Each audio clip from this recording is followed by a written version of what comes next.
Muy bien, pasan 7 minutos de las 16 horas, continuamos compartiendo esta tarde y como lo habíamos anunciado, es un gusto para nosotros recibir en los estudios de RBC y en vivo en esta tarde al prosecretario de Presidencia de la República, el doctor Jorge Díaz. Buenas tardes, bienvenido, es un gusto. Bueno, muy buenas tardes y el gusto es mío de estar acá, en una zona que conozco bastante bien porque soy vecino de Punta Colorada, así que Una zona hermosa también. una zona hermosa, sin lugar a dudas. Hace más de 22 años que tengo casa en Punta Colorada.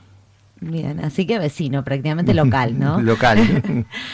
Doctor, bueno, ¿a qué se debe esta visita, no solo por Piriápolis, sino también por Maldonado, esta recorrida que está realizando en el día de hoy?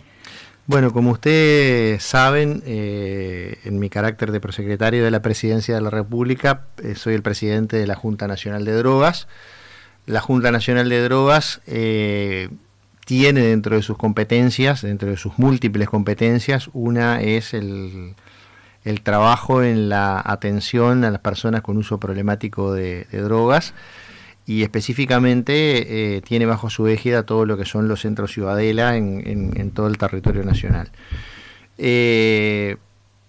La visita a Maldonado hoy arrancó con una reunión con prácticamente los integrantes de la Junta Departamental, con todos los integrantes de la Junta Departamental de Drogas, con representantes de la Intendencia, de ACE, Salud Pública, Mides, la gente que trabaja en el Centro Ciudadela y los diferentes técnicos de la institución. Visitamos el Centro Ciudadela ubicado ahí al lado de la Policlínica. Estuvimos recorriendo las instalaciones y tuvimos una larga reunión con ellos y luego visitamos el Jawel, el centro del Jawel, donde también recorrimos cada una de las instalaciones, recibimos todos los planteos que tienen que ver con el estado de las instalaciones y cosas que sin duda alguna hay para mejorar. Estuvo presente también el director general de la Intendencia de Maldonado, el doctor Álvaro Villegas, el director del Hospital de San Carlos, el director de ACE de nivel departamental, es decir, una nutrida presencia de diferentes autoridades departamentales. Y luego de ese recorrido estuvimos también una charla con los técnicos y estas autoridades, donde se nos plantearon las diferentes necesidades, pero sobre todas las cosas me voy, además de las cuestiones de los mandados que me llevo, me voy muy contento porque en las dos reuniones se resaltó por parte de todos los integrantes, representantes de Intendencia, ACE, Salud Pública, en fin, de todas las instituciones involucradas, incluso se me mencionó la participación de empresas privadas y de los sectores de la salud privada que también se han integrado a la Junta Departamental. Muy buen funcionamiento interinstitucional, un buen vínculo, que están aceitados los procedimientos de atención, de tratamiento y de seguimiento, que se está trabajando en todo lo que tiene que ver con hacer un seguimiento de toda la vida de esa persona que de repente tiene vínculos con el Estado desde su infancia y que muchas veces la historia de vida de esa persona está parcializada en diferentes lugares del Estado y ahora esto se ha centralizado, lo que permite que cuando una de estas personas llega o a un centro de salud o un centro de atención, tener toda su historia allí para poder saber cuál es la atención, el tratamiento a seguir. También se me transmitió el muy buen relacionamiento que había con los diferentes centros de salud públicos y privados, con lo que tiene que ver con las emergencias y obviamente ahora con lo que tiene que ver con el plan de emergencia, el plan invierno, la vinculación y cómo está funcionando. Me faltó visitar el local, seguramente quede para una próxima visita, pero que también están trabajando desde hace unos días, desde que empezó el plan invierno, trabajando muy aceitadamente. Obviamente siempre hay planteos de carencias, de personal o carencias de edilicia, y esa es la parte de la tarea que me llevo, digamos, para tratar de impulsar desde la presidencia en los diferentes organismos y de la Junta de Drogas la solución a esos problemas. Aprovecho este tema para preguntarle porque recientemente hubo una reunión de un grupo donde, bueno, participaron diferentes colectividades y religiones para abordar la temática o el consumo problemático de drogas. Usted allí participó. ¿Cómo se viene trabajando en ese aspecto? Y sobre todo también allí el término de laicidad como Estado, cómo está involucrado y qué pensamiento tiene al respecto. Bueno, eso fue una reunión que se hizo hace ya un tiempo, que la organizó la Junta Nacional de Drogas con el patrocinio de la OEA-CICAD. La CICAD es el organismo de la OEA especializado en materia de drogas, tanto en reducción de oferta como en reducción de demanda. Ese fue una jornada de trabajo donde participaron 11 religiones, las más representativas del país, donde estuvo presente el judaísmo, estuvo representado la Iglesia Católica, la Iglesia de los Santos de los Últimos Días, los evangélicos, no me quiero olvidar de ninguno, pero las 11 religiones más representativas, o prácticamente todas las religiones que hay en el Uruguay. En ese encuentro estuvo específicamente trabajado desde el vínculo del Estado con las diferentes religiones en un punto específico que dice relación en el trabajo que se realiza en el tratamiento de las personas con uso problemático de drogas.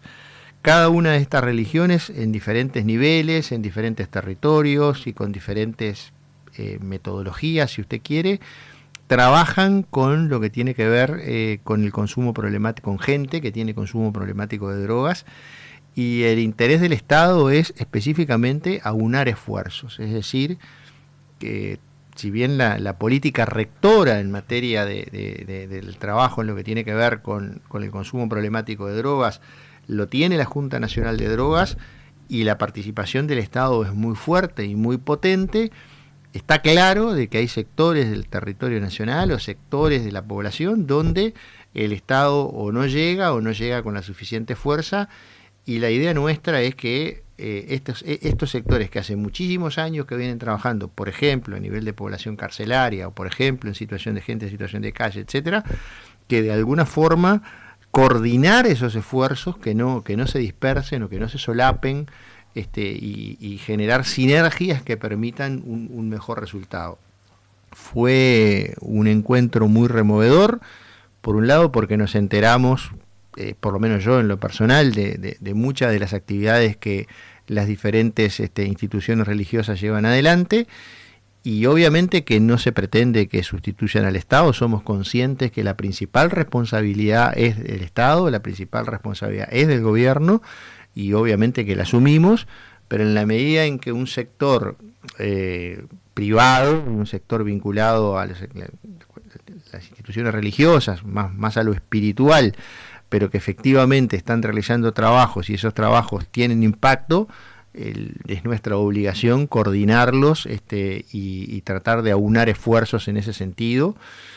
Y eso fue lo que tratamos de transmitir. Y cuando lo que hablamos de laicidad fue, bueno, que el Uruguay tiene una larguísima tradición, es un país laico, es un país que evidentemente tiene una separación de la Iglesia del Estado de fines del siglo XIX, principios del siglo XX, donde está claro que el Estado no profesa ninguna religión y eso es un Estado laico, pero claramente el Estado reconoce en su Constitución la más libre expresión del pensamiento y la más absoluta libertad de culto. Eso está consagrado en la Constitución y es la propia Constitución la que establece en su artículo 67 determinadas incluso exoneraciones tributarias en lo que tiene que ver con las cuestiones religiosas y educativas para que esa actividad espiritual de los ciudadanos pueda desarrollarse de la mejor manera.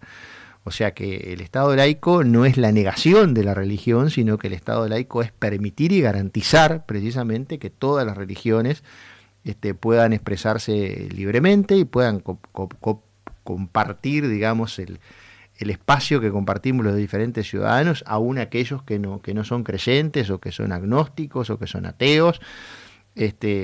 Pero ser laico no significa negar lo religioso. Ser laico significa permitir desarrollar que que cada una de esas religiones se puedan desarrollar en igualdad de condiciones, obviamente, y dentro de lo que el marco constitucional establece, que eso rige para todos nosotros. Cambiamos un poco de tema y nos vamos a un tema que viene desde hace tiempo, que es la situación de Cardama, donde usted ha brindado diferentes conferencias de prensa. Y en los últimos días, bueno, creo que fue ayer que se conoció esta decisión del astillero de ir por una justicia internacional. ¿Qué nos puede explicar para toda la gente que está escuchando, ¿no? Para que entendamos todos estos temas jurídicos y demás de lo que está ocurriendo? Voy a tratar de ser breve, o voy a ser breve, porque como dice un legislador en la Cámara, cada vez que se dice voy a tratar de ser breve, se fracasa con total éxito, ¿no? A ver, el Estado uruguayo suscribió un contrato de suministro con la empresa Cardama durante el gobierno anterior, que comenzó su ejecución durante el gobierno anterior.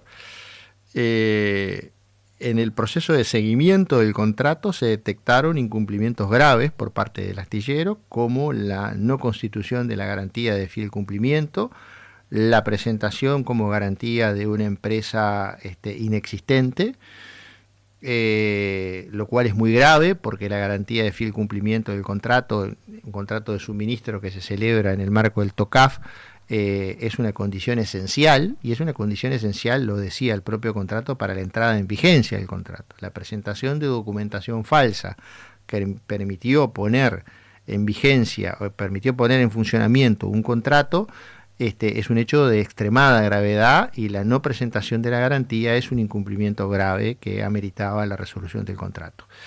A ello se sumó que la garantía financiera no cumplía con los requisitos establecidos en el contrato, y que además se había presentado como garantía financiera una documentación que no se correspondía con la garantía que se había contratado, de alguna manera ocultando que esa garantía no se ajustaba a los términos del contrato. Esas dos cuestiones implicaron que el Estado uruguayo rescindiera el contrato con la empresa Cardama por incumplimientos graves. En el proceso de rescisión se le notificó de diferentes resoluciones y se le dio vista. En ninguna de las comparecencias se levantaron las observaciones que se habían planteado, ni se modificaron ni cambiaron las graves irregularidades constatadas, y por lo tanto el Estado uruguayo rescindió el contrato. Lo que establece el contrato es que cuando todo lo que tiene que ver con las cuestiones jurídicas, que son algunas de estas de las que yo acabo de plantear, el Estado establece la jurisdicción nacional, es decir, establece expresamente que son competentes los tribunales de la República Oriental del Uruguay y que es aplicable la ley uruguaya.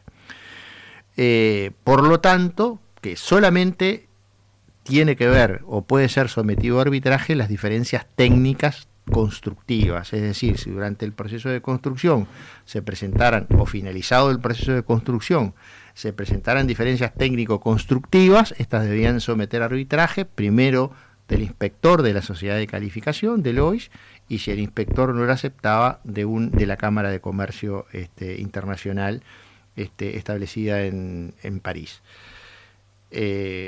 Por lo tanto, como acá se están planteando cuestiones jurídicas y no cuestiones constructivas, nosotros entendemos que es absolutamente que carece de jurisdicción el CCI para entender en un asunto que tiene que ver con, en todo caso, alguna diferencia jurídica y no con cuestiones técnicas, porque no hay discusión sobre las cuestiones técnicas, no se ha planteado controversia, y por lo tanto entendemos que el arbitraje, llegado el momento, cuando se constituya el tribunal arbitral y demás, será desechado por esta cuestión, porque conforme al derecho internacional las partes tienen derecho a pactar, a establecer en el contrato cuál es la jurisdicción donde van a someter sus diferencias, y las partes pactaron que las diferencias se resolvían ante los tribunales uruguayos. Por tanto, en ese sentido estamos muy tranquilos respecto a esta cuestión del arbitraje, y por otro lado, el Estado uruguayo obviamente que va a presentar en los tribunales uruguayos la demanda contra Cardama porque el contrato está rescindido y el acto administrativo que lo rescindió está firme, porque Cardama no recurrió ese acto administrativo, y por ando la rescisión es definitiva, no hay vuelta atrás en ese sentido, y el contrato establece claramente que en el caso de rescisión se pueden reclamar los daños y perjuicios más lo construido, más el dinero que el Estado uruguayo hubiera pagado. Así que el Estado uruguayo oportunamente presentará esa demanda ante los tribunales de la República, que son los que corresponden. Por tanto, estamos muy tranquilos respecto de ese punto. Obviamente vamos a contestar al arbitraje de la forma que corresponde y vamos a iniciar las demandas ante los tribunales competentes como corresponde. Bien, esto es importante, esta explicación, y por eso se lo consultaba, porque en su momento también se había hablado, sobre todo desde el Ministerio de Defensa, que habían algunos motivos técnicos, ¿no?, para explicar que Cardama no estaba cumpliendo con la construcción. Se habló de flotabilidad y de algunos aspectos técnicos. Hoy en día esto está arriba de la mesa, ¿no está?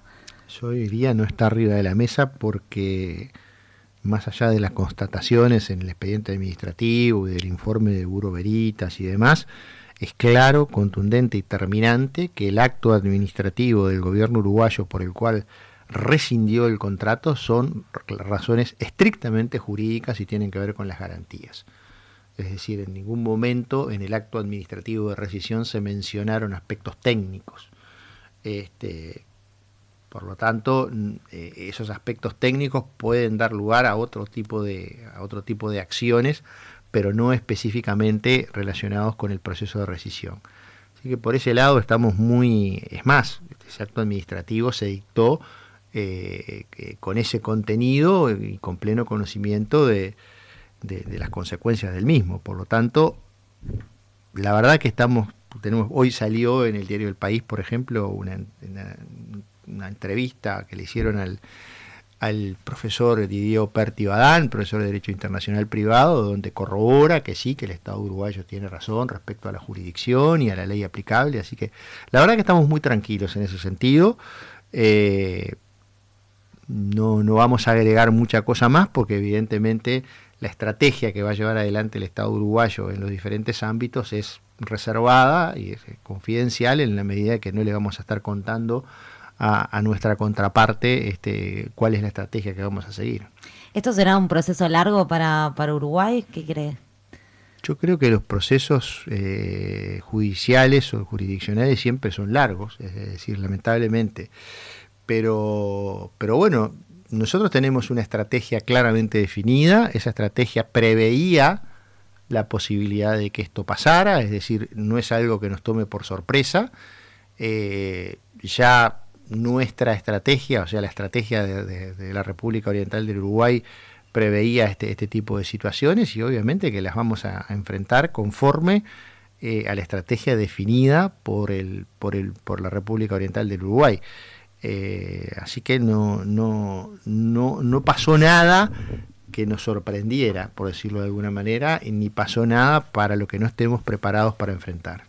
Más allá de los aspectos jurídicos de lo que estábamos hablando y demás, y de contratos, pero cuando asumió el Frente Amplio el gobierno y se encontró con este tema, con este contrato, con esta cantidad de pasos que hemos seguido desde el año pasado, ¿esto fue una sorpresa para ustedes como gobierno, la situación con la cual se encontraron? Sí. Sí, porque evidentemente además no era algo que estuviera por lo menos a la vista nuestra cuando asumimos como gobierno. Es decir, es un contrato que se termina de perfeccionar durante la administración anterior, incluso más, el único paso que dependía, el único hito que dependía de un acto voluntario del gobierno del país, que era la aprobación de la, bueno, ahora no me sale exactamente la palabra, pero que tiene que ver con la cuaderna maestra, me salió finalmente. Se dio en el proceso del gobierno anterior, es decir, la constitución de una orden de pago, una carta de garantía irrevocable, también se da en el gobierno anterior. Yo he escuchado a veces que se dice, bueno, pero ustedes efectuaron pagos. En realidad los pagos se efectuaron en función de una carta de garantía firmada por el gobierno anterior por la administración del Banco República anterior, es decir, los pagos los hace el Banco República ante un mecanismo que ya estaba predeterminado de antemano y el gobierno no podía hacer absolutamente nada ante ese estado de situación. Lo que pasó fue que en un determinado momento se detecta, porque no se había cumplido con el contrato establecía claramente que las garantías de fiel cumplimiento y la garantía financiera debían durar 42 meses, es decir, los 30 meses del proceso constructivo más 12 meses posteriores a la finalización de la construcción, y ahí se había pactado garantías de un año, a diferencia de lo que el contrato establecía.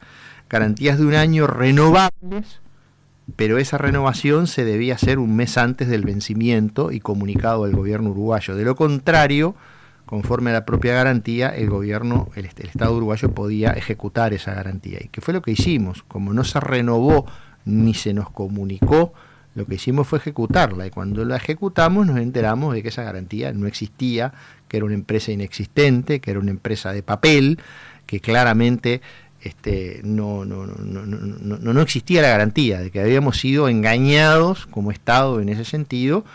Y es más, el estudio del Piazzo en su momento había advertido a las autoridades del Ministerio de Defensa de aquel entonces que ellos hacían un control meramente formal, pero que específicamente no se podían pronunciar ni sobre la solvencia, ni sobre la reputación, ni sobre las facultades de esa empresa en la jurisdicción de origen, es decir, en el Reino Unido, para expedir garantías. Y pese a eso, igualmente se aceptó por parte del gobierno anterior esa garantía. Entonces, ese estado de situación, encontrarnos frente a una situación de incumplimiento grave, fue lo que determinó, sumado luego a lo que pasaba con la segunda garantía, fue lo que determinó la rescisión del contrato.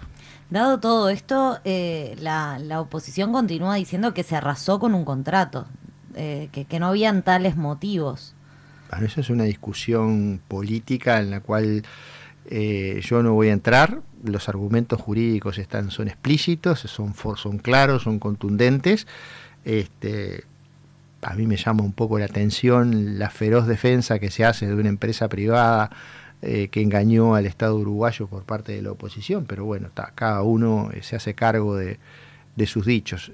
Los argumentos por los cuales se rescindió están expresamente explicitados en el acto administrativo que se dictó, son argumentos jurídicos que nada tienen que ver con lo político y claramente ese es el estado de situación. Por lo tanto, ahora nosotros, desde el punto de vista estratégico, tenemos una estrategia para enfrentar esta situación y, por otro lado, estamos trabajando en la adquisición de las OPB, tal como dijimos. En este momento hay 2 integrantes de la Marina en el Reino Unido que están inspeccionando dos OPB que el Reino Unido está sacando a la venta ahora en este momento. Son usadas, pero están en plena actividad. Están en caliente, como se dice habitualmente, es decir, están funcionando, simplemente ahora se paró a 1 o 2 de ellas para hacer el servicio de mantenimiento y se aprovechó eso para hacer la inspección.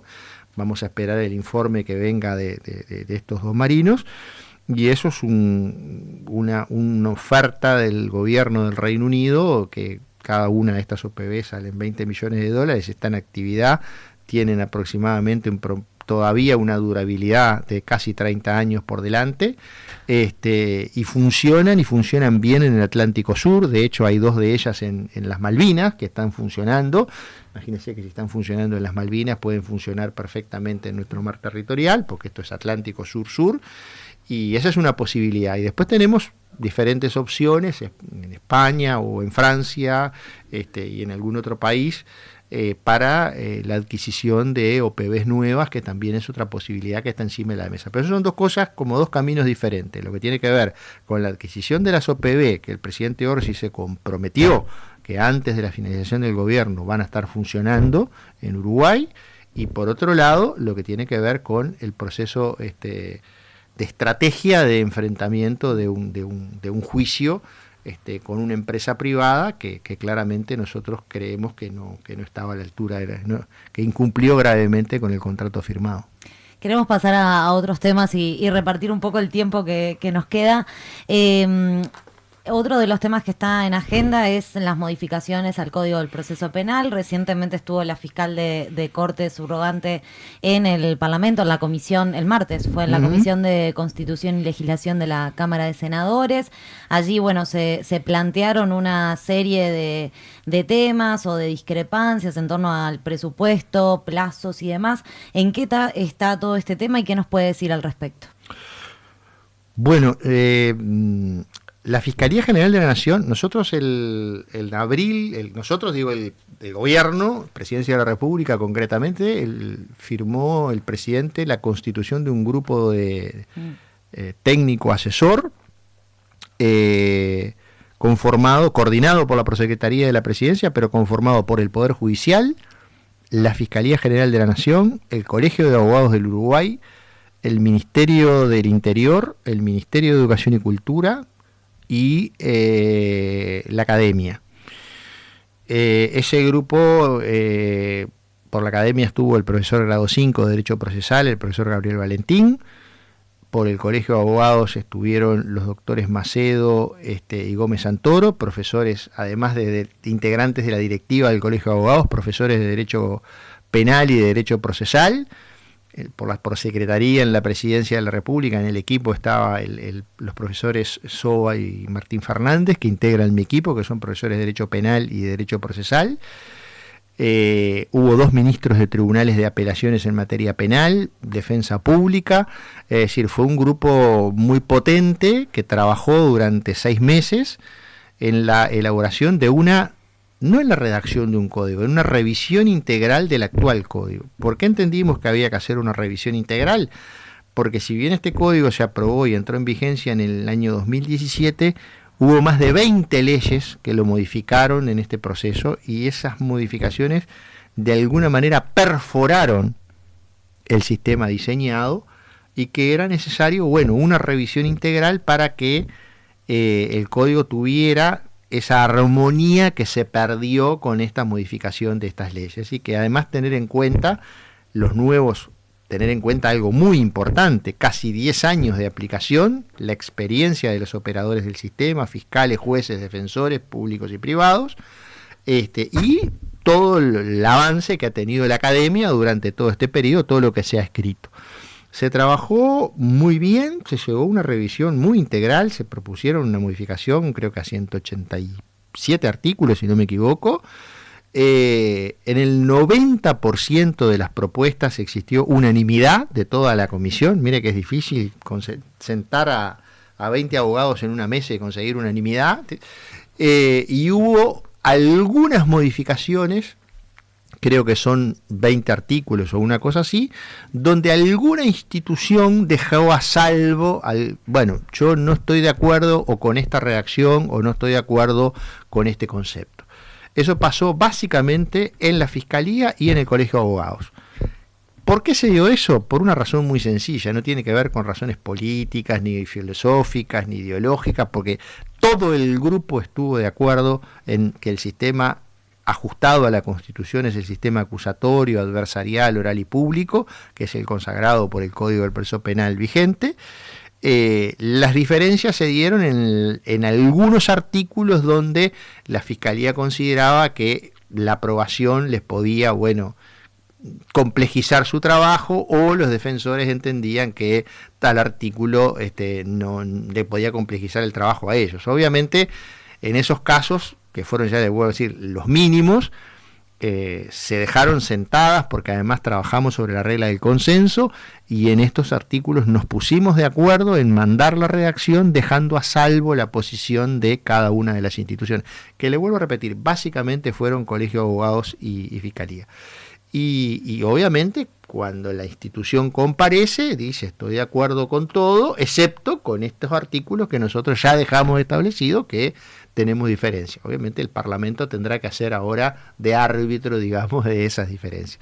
Eso relacionado al trabajo que se hizo, que se hicieron más de 30 reuniones, que yo agradezco profundamente el compromiso de cada uno de los integrantes, porque me consta de que los fiscales, los jueces, los defensores tenían que, no era que fueron librados de sus tareas habituales para dedicarse a este trabajo, es decir, ellos realizaban este trabajo después de terminada su jornada laboral, un compromiso muy importante, hubo cientos de horas de trabajo para la elaboración de este proyecto.